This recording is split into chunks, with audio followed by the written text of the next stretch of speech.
¿Qué sientes ahora que sabes que vas a representarnos en 2027? Mucha emoción de representar esta falla y alegría, ¿Qué esperas de este año?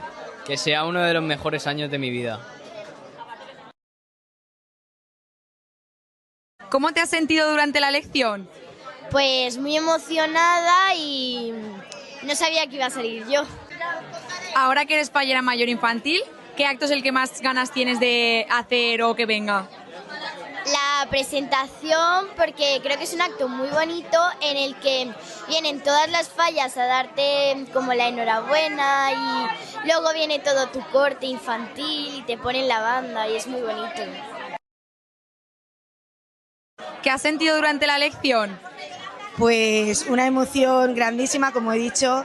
Es un acto que en esta falla es súper ilusionante y seas presidenta o no, la verdad que es muchísima emoción y bueno, pues lo he vivido intensamente y súper feliz por los 3 representantes que tengo para el nuevo año. La verdad que súper emotivo. ¿Qué esperas de este nuevo año? Pues nada, espero que las fallas sean como las que he vivido anteriormente a estos 2 años. La verdad que súper emocionada y súper contenta y súper expectante de volver a vivir otra vez todo el ejercicio con mis nuevos representantes y que sean unas fallas inolvidables como siempre. ¿Qué has sentido al escuchar tu nombre? Pues muchísima emoción, estoy súper ilusionada y me he sentido también muy arropada por todos mis amigos y mis familiares. No sé, estoy muy feliz.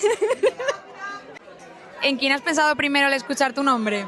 Pues al escuchar que era mi yayo quien me presentaba, pues lo primero que he pensado ha sido en ellos. Y nada, yo estoy súper ilusionada de poder compartir este año con ellos, con toda mi familia y amigos.